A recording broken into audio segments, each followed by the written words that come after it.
정말 충격적인 일이 벌어졌습니다. 미국 전역을 휩쓴 조류 독감 사태로 인해 계란 품귀 현상이 벌어지고 있습니다. 마트마다 진열대가 텅 비고 가격은 폭등하며 시민들의 불만은 극에 달하고 있죠. 그런데 놀랍게도 이 문제를 해결할 실마리가 한국에서 찾아졌다는 사실인데요.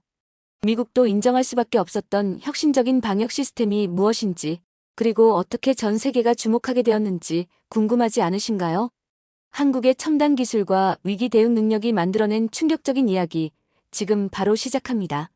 잠깐 1초만요. 시작하기 전에 구독과 좋아요 꼭 눌러주시면 정말 큰 힘이 됩니다. 그럼 바로 시작하겠습니다. 붉은 불길은 하늘을 집어삼킬 듯 번져갔습니다. 텔레비전 화면에서는 불타는 창고를 배경으로 수많은 사람들이 필사적으로 대피하는 모습이 끊임없이 비춰졌어요. 그 장면은 이미 며칠째 같은 뉴스로 반복되고 있었죠. 하지만 오늘은 뭔가 더 심각했어요. 속보입니다. 캘리포니아와 애리조나 지역의 대규모 산불이 주요 물류센터를 완전히 파괴했습니다.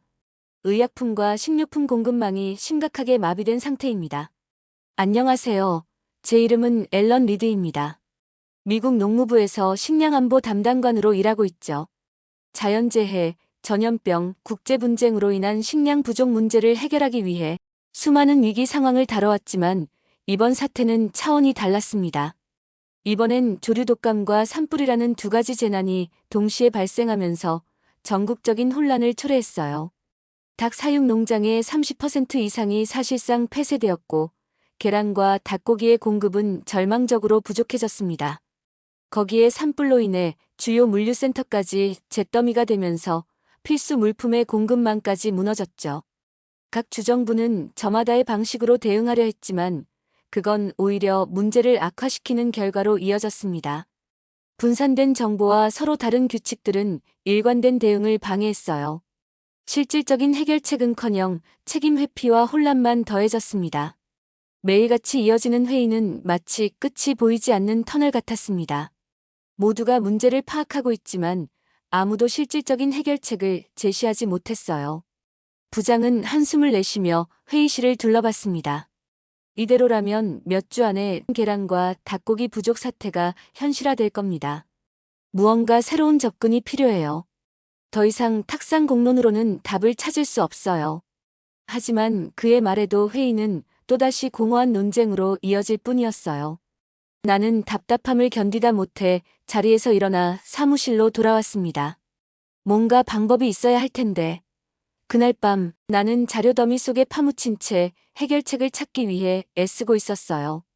선진국들의 대응 사례를 조사하기 위해 인터넷을 뒤지고 또 뒤졌죠. 미국과 비슷한 문제를 겪었던 나라들을 비교 분석하며 작은 단서라도 찾으려고 했습니다. 그러다 문득 검색 결과 목록에서 눈길을 끄는 제목을 발견했어요. 한국의 스마트팜 기술과 중앙 집중식 재난 대응 시스템, 예방 중심의 성공 사례라는 제목이었죠. 나는 의아함을 느끼면서도 그 자료를 열어봤습니다. 사실 한국은 내 머릿속에서 선진적인 재난 대응 시스템과는 거리가 먼 나라였어요. 단지 첨단 기술을 잘 다룬다는 정도의 이미지가 전부였죠. 그런데 자료를 읽어내려갈수록 내 생각이 틀렸다는 걸 깨닫기 시작했어요. AI 기반 예측 시스템, 사전 차단, 중앙 집중식 대응. 한국은 이미 수년 전부터 농업과 물류 시스템을 완전히 디지털화하고 있었어요. 조류 독감 같은 전염병 발생 가능성을 AI로 사전에 예측하고 필요한 조치를 신속하게 취할 수 있는 구조였죠. 더 놀라웠던 건 그 예측 시스템이 실제로 수많은 위기를 미리 차단하는 데 성공했다는 사실이었어요. 바로 이거다. 가슴이 두근거렸어요. 그동안 우리가 실패하고 있었던 건 시스템 자체의 문제였다는 생각이 강하게 들었어요. 미국의 방식은 지나치게 분산되어 있었고 효율성보다는 자율성을 중시한 결과 긴급 상황에서는 오히려 독이 되었던 겁니다. 나는 밤을 새워 자료를 정리하고 분석했습니다. 그리고 그 다음 날 긴급회의에서 이를 발표하기로 결심했죠. 회의실로 들어갔을 때 모두의 표정은 피로와 절망으로 얼룩져 있었어요. 나는 모니터를 켜고 준비한 자료를 띄웠습니다. 모두들 잠시 집중해 주십시오. 시선이 나에게로 모였어요. 나는 차분히 말을 이어갔습니다. 우리가 지금까지 실패하고 있는 이유는 분명합니다. 정보가 분산되고 대응 방식이 제각각이기 때문입니다. 그런데 여기 한국의 사례를 보십시오. 모니터에 띄운 자료를 가리키며 설명을 이어갔습니다. 한국은 중앙집중식 대응 체계를 구축하고 AI 기반 예측 시스템을 통해 문제를 사전에 막아내고 있습니다. 이 시스템은 이미 여러 차례 성공적으로 위기를 차단해냈어요. 회의실 안에는 잠시 침묵이 흘렀어요. 몇몇 사람들은 고개를 끄덕였지만 다른 이들은 여전히 회의적인 표정을 지었죠. 겨우 한국 같은 나라의 시스템을 배워야 한다는 겁니까? 한 정책 담당자가 비아냥거리듯 물었어요. 미국은 그들보다 훨씬 큰 나라입니다. 상황도 다르고요. 나는 그의 말을 반박하고 싶은 마음을 억누르며 답했습니다. 맞습니다. 미국과 한국은 다릅니다. 하지만 그들이 개발한 모델에서 배울 점은 분명히 있습니다. 실제로 효과를 입증했으니까요. 그리고 지금 우리에게 필요한 건 바로 그 효과를 만들어낼 방법입니다. 회의는 끝없이 이어졌지만 결론은 쉽게 나지 않았습니다. 모두가 의구심과 불신을 품고 있었죠. 하지만 나는 이미 결심했어요. 한국에서 지금의 문제를 해결할 방법을 찾고야 말겠어. 저는 더 이상 주저할 이유는 없었어요. 아무것도 하지 않고 손을 놓고 있기에는 상황이 너무나 절박했으니까요. 나는 사무실로 돌아오자마자 한국행을 위한 준비를 시작했어요. 자료를 분석하는 것만으로는 부족했습니다. 직접 현장을 보고 배우지 않으면 정확히 무엇이 문제인지조차 알 수 없었죠. 문제는 농무부 내부의 분위기였어요. 내가 발표한 한국 사례는 일부의 흥미를 끌었지만 대부분은 여전히 회의적이었습니다. 특히 고위 관계자들은 내 아이디어를 거의 일축하다시피 했습니다. 겨우 한국 같은 나라의 시스템을 배워야 한다는 겁니까? 그들에게 한국의 성공 사례는 통계 속 작은 수치로밖에 보이지 않았던 거죠. 부장의 사무실을 찾았을 때 그는 피로에 찌든 얼굴로 모니터를 바라보고 있었어요. 부장과 나는 같은 대학 출신이었고 그의 추천 덕분에 농무부에 들어올 수 있었죠. 나는 그에게 이 이야기를 꺼내야 한다는 걸 알면서도 망설였어요. 그래도 부장은 내게 중요한 멘토였고 누구보다 나를 잘 아는 사람이었습니다. 앨런, 너 정말로 한국에 가겠다는 거냐? 부장은 내 이야기를 듣고 나서 한동안 침묵을 지키다가 무겁게 물었어요. 그의 목소리에는 걱정과 의구심이 뒤섞여 있었습니다. 하지만 나는 이미 결심한 상태였어요. 부장님, 우리 방식으로는 문제를 해결할 수 없어요. 새로운 접근이 필요합니다. 그게 한국의 방식이라면 배워야 해요. 부장은 여전히 고개를 끄덕이지 않았지만 내 눈빛을 읽으려는 듯한 표정이었죠. 결국 그는 허락을 내렸습니다. 좋아. 그렇게 확신한다면 가봐. 하지만 반드시 결과를 가져와야 할 걸세. 부장과의 대학 시절 기억이 떠올랐습니다. 그가 늘 강조했던 건 현장을 직접 확인하고 검증하라는 원칙이었죠. 결국 그 원칙이 그를 움직였다고 생각했습니다. 며칠 후 나는 한국행 비행기에 몸을 실었어요. 설렘과 불안이 교차하는 감정 속에서 창밖으로 펼쳐진 하늘을 바라보며 끊임없이 자료를 되새겼습니다. 한국에서 무엇을 배워야 할지, 그리고 어떻게 그것을 미국의 시스템에 적용할 수 있을지 생각하고 또 생각했죠. 인천공항에 도착했을 때 한국은 생각보다 더 질서정연하고 활기차 보였어요. 공항의 효율성과 깔끔함은 물론 입국 절차 또한 놀라울 정도로 간결하고 빠르게 진행되었죠. 낯선 나라에 도착했음에도 어딘가 모르게 잘 정돈된 시스템이 느껴졌습니다. 앨런 리드 씨 맞으시죠? 입국장을 나오자마자 들려온 목소리에 정신이 번쩍 들었어요. 단정한 정장 차림의 남자가 손을 흔들며 다가오고 있었습니다. 그의 이름은 한지원, 한국의 대표적인 스마트팜 기업인 넥스트팜의 최고 책임자였어요. 내가 보낸 이메일을 직접 확인하고 답장을 보내준 사람이었죠. 생각보다 빨리 만나게 되네요. 내가 손을 내밀자 그는 환하게 웃으며 악수를 건넸습니다. 환영합니다, 앨런 씨. 미국에서도 힘든 시간을 보내고 있다고 들었습니다. 도움이 될 수 있다면 기꺼이 협력하겠습니다.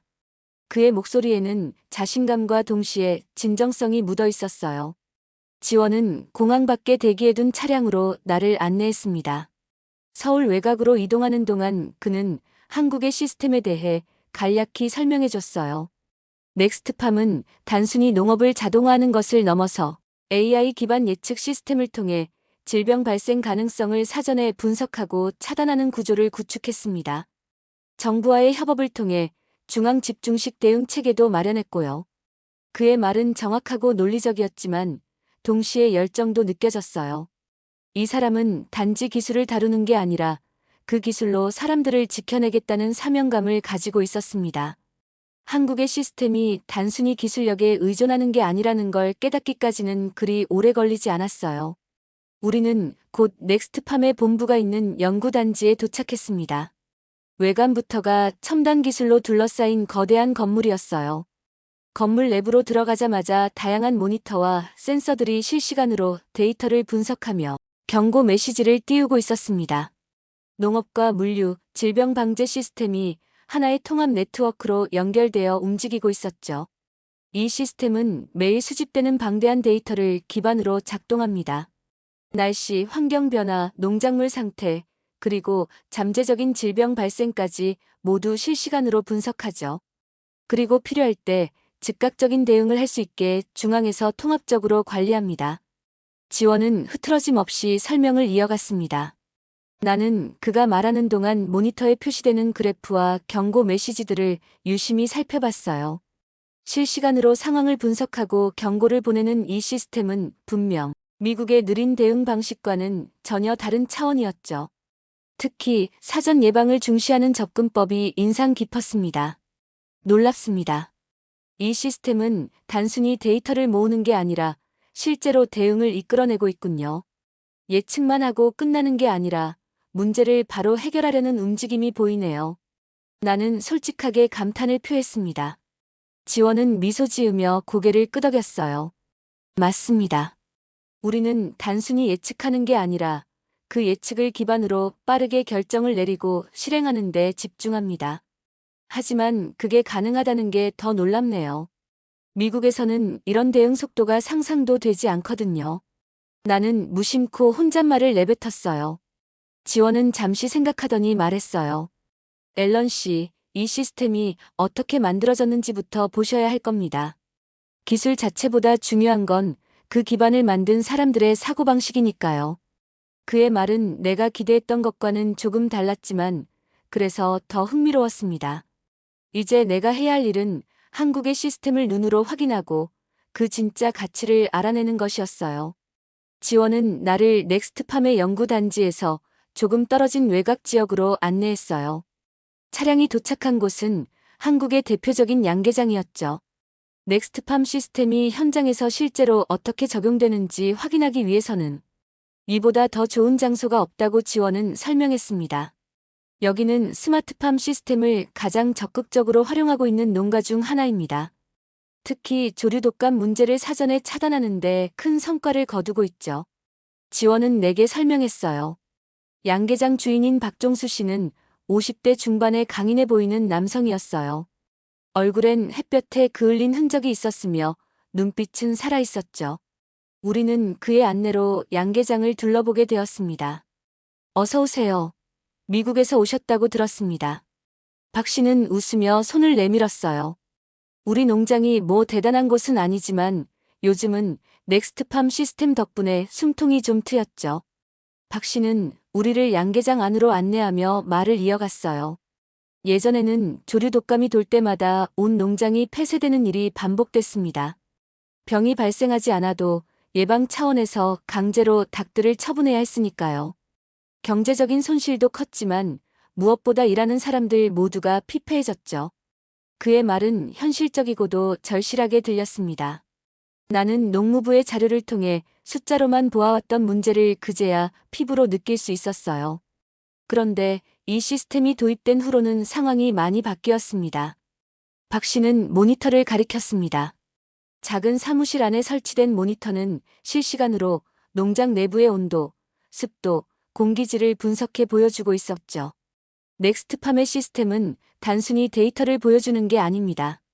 위험이 감지되면 즉시 알림을 보내주고 그에 맞게 조치를 취할 수 있게 하니까요. 예를 들어 공기질이 급격히 나빠지면 자동으로 환풍기가 작동하게 되죠. 박 씨는 자신의 휴대전화를 꺼내 보여줬어요. 여기서도 확인할 수 있습니다. 농장 밖에 있어도 상황을 즉시 파악할 수 있으니까요. 예전에는 위험 신호를 감지하는데 몇 시간이 걸리곤 했지만 지금은 실시간으로 대응할 수 있습니다. 나는 그의 설명을 들으며 문득 미국의 농장을 떠올렸어요. 위험 신호를 파악하고 보고하고 조치를 취하는 과정이 지나치게 복잡하고 느렸던 기억이 떠올랐습니다. 이 시스템 덕분에 조류 독감으로부터 안전해질 수 있었습니다. 물론 100% 완벽하진 않겠지만 최소한 예전처럼 무방비로 당하진 않아요. 박 씨의 목소리에는 안도감이 묻어 있었어요. 혹시 이 시스템이 운영되면서 생산량에도 변화가 있었나요? 내가 질문하자 박 씨는 웃으며 답했습니다.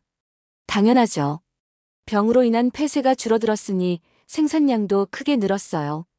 예전에는 매년 조류 독감 때문에 막대한 손실을 입었지만 지금은 그 걱정에서 어느 정도 벗어났습니다. 박 씨의 말을 들으면서 나는 이 시스템의 효과가 단순히 기술적 효율성에 그치지 않는다는 걸 느꼈어요. 사람들의 삶을 바꾸고 있다는 점에서 그 진짜 가치를 확인할 수 있었죠. 지원은 다음 목적지가 있다는 듯 나를 차로 안내했어요. 이번엔 유통 과정을 직접 보시는 게 좋겠습니다. 우리는 근처의 계란 유통업체로 향했습니다. 그곳에서는 생산된 계란을 전국으로 배급하는 작업이 이루어지고 있었죠. 유통업체의 대표는 이정호 씨라는 사람이었어요. 이 시스템이 도입된 후로 우리는 숨통이 좀 트였습니다. 이 씨는 계란이 가득 담긴 박스를 정리하면서 말했어요. 특히 계란 품귀 현상이 줄어든 게 크죠. 몇 년 전만 해도 조류 독감이 퍼질 때마다 계란 가격이 천정부지로 치솟고 공급도 거의 끊기다시피 했습니다. 그럼 지금은 상황이 많이 나아졌다는 말씀이신가요? 내가 묻자 이 씨는 고개를 끄덕였어요. 그렇습니다. 물론 아직 완벽하다고는 할 수 없지만 적어도 안정적인 공급이 가능해졌습니다. 특히 위험 요소를 조기에 감지하고 조치를 취할 수 있다는 게 가장 큰 변화죠. 덕분에 우리 같은 유통업자들도 생계를 유지할 수 있게 됐습니다. 나는 이 씨의 말을 들으며 지원의 시스템이 기술적 성과를 넘어선 영향력을 미치고 있다는 걸 깨달았어요. 생산자와 유통업자 모두에게 실질적인 도움이 되고 있다는 점에서 이 시스템은 진정한 가치를 지니고 있었습니다. 이제 시스템이 단지 기술이 아니라 사람들의 삶을 지탱하는 도구라는 걸 알게 됐습니다. 나는 솔직하게 말했어요. 지원은 미소를 지으며 답했습니다. 그게 바로 우리가 추구하는 목표입니다. 기술은 도구일 뿐이지만 그 도구를 어떻게 사용하느냐가 중요하죠. 나는 이 시스템을 미국에 어떻게 적용할 수 있을지 고민하기 시작했어요. 단순히 모방하는 게 아니라 우리 방식에 맞게 변형하고 발전시킬 방법을 찾아야 했습니다. 미국으로 돌아온 나는 곧바로 프로젝트 팀을 구성했습니다. 이미 조류 독감은 미국 전역으로 퍼져나가며 심각한 계란 품귀 현상을 일으키고 있었어요. 농장들은 폐쇄되거나 생산량을 크게 줄였고 소비자들의 불만은 폭발 직전이었죠. 마트와 슈퍼마켓의 진열대는 텅 비었고 계란을 구하기 위해 길게 늘어선 줄은 도시 곳곳에서 쉽게 볼 수 있었습니다. 정부는 급히 한국으로부터 계란을 대량 수입해 공급 부족을 메우려 했지만 근본적인 문제를 해결하지 않는 한 위기는 계속될 수밖에 없었습니다. 하지만 나는 한국에서 배운 방식에서 해답을 찾기로 했습니다. 조류 독감이 이미 넓게 퍼져 있더라도 아직 감염되지 않은 지역을 지켜낼 방법은 충분히 존재한다는 걸 깨달았어요. 문제를 통째로 해결하기보다 우선 피해를 차단하고 안전한 구역을 유지하는 것이 중요했습니다. 전국적으로 시스템을 통합할 시간은 없습니다. 나는 회의실에서 부장과 팀원들을 향해 단호하게 말했어요. 지금부터라도 감염되지 않은 지역을 보호하는 데 집중한다면 확산을 늦출 수 있습니다. 구역별로 독립적으로 운영되는 예측 시스템을 구축할 겁니다. 구역별 운영이라. 그게 효과가 있겠나? 부장은 의심 어린 눈빛으로 물었어요. 한국의 넥스트팜 시스템을 변형해서 각 구역을 개별적으로 모니터링하고 관리하는 방식을 도입하겠습니다. 이미 감염된 지역을 제외하고 아직 안전한 농장들을 보호하기 위해 위험 신호를 즉각 감지하고 차단하는 체계를 구축하는 거죠. 나는 준비해온 자료를 보여주며 설명을 이어갔습니다. 예측 모델을 통해 위험 신호가 감지되면 그 구역을 즉시 봉쇄합니다. 중요한 건 전체를 통제하려는 게 아니라 감염이 발생해도 그 구역에서 확산되는 걸 차단하는 겁니다. 부장은 깊은 숨을 내쉬며 고개를 끄덕였어요. 좋다. 하지만 만약 이 방법이 실패하면 더 큰 혼란을 불러올 수도 있다는 걸 알겠지? 알고 있습니다. 하지만 지금 시도하지 않는다면 조류 독감은 남아있는 안전한 지역마저도 삼켜버릴 겁니다. 나는 결연한 목소리로 대답했어요. 시스템 구축은 예상보다 빨리 진행되었습니다. 캘리포니아 북부, 텍사스 중부 그리고 아이오와 남부의 건강한 농장들을 구획별로 나누어 관리하기 시작했어요. 구역별로 설치된 센서와 모니터링 장비는 실시간으로 데이터를 수집했고 중앙 서버는 즉각적으로 위험 신호를 분석해 내보냈습니다. 각 구역의 농장주들에게는 새로운 시스템 사용법을 교육하고 위험이 감지되었을 때 즉시 대응할 수 있는 방침을 전달했어요. 예상보다 많은 농장주들이 참여를 희망했지만 일부는 여전히 의심스러운 눈길을 보내고 있었습니다. 그들에게 이 시스템의 효과를 증명해내는 것이 가장 큰 과제였죠. 며칠이 지나고 시스템이 본격적으로 가동되던 날이었습니다. 모든 구역이 감시망 안에 들어오고 위험 요소들이 분석되기 시작했죠. 그러나 팀원들의 얼굴엔 긴장감이 가득했어요. 아무리 철저히 준비해도 실제 상황에서의 효과는 예측할 수 없었으니까요. 그러던 중 첫 번째 사건이 발생했습니다. 앨런, 캘리포니아 북부 구역에서 조류 독감 발생이 확인됐습니다. 팀원이 다급하게 보고했어요. 나는 급하게 시스템 모니터를 확인했습니다. 예측 모델이 정확히 위험을 감지했고 즉각적인 이동 금지 조치가 발동되었어요. 농장과 외부를 연결하는 모든 경로가 자동으로 차단되었고 방역 작업은 지체 없이 진행되었습니다. 다른 구역으로의 전파는 없나요? 나는 초조하게 물었어요. 없습니다. 시스템이 경고를 보낸 즉시 이동 금지 조치가 발동되었고 감염된 농장은 완전히 봉쇄되었습니다. 나는 안도의 숨을 내쉬었어요. 구획별 관리 시스템은 효과를 발휘하고 있었습니다. 전파를 막는 데 성공한 거였죠. 방역 과정도 체계적으로 이루어졌고 다른 지역으로의 확산을 막아내는 데 성공했습니다. 그날 저녁 부장에게서 전화가 왔습니다. 앨런, 이번엔 제대로 해냈군. 장관님께서 아주 긍정적인 반응이 왔네. 캘리포니아 북부에서의 사례는 중요한 성과로 기록될 거야. 부장은 드물게 흥분한 목소리였어요. 하지만 아직 갈 길이 멉니다. 이번 성공이 전국적으로 확대될 가능성을 보여줬지만 더 많은 데이터를 확보하고 시스템을 개선해야 합니다. 나는 겸손하게 대답했어요. 좋다. 그렇다면 이번 사태가 진정된 후 전국적으로 확대하는 방안을 계획하게. 우선은 이 시스템의 효율성을 정부에 설득시키는 게 중요하겠군. 알겠습니다.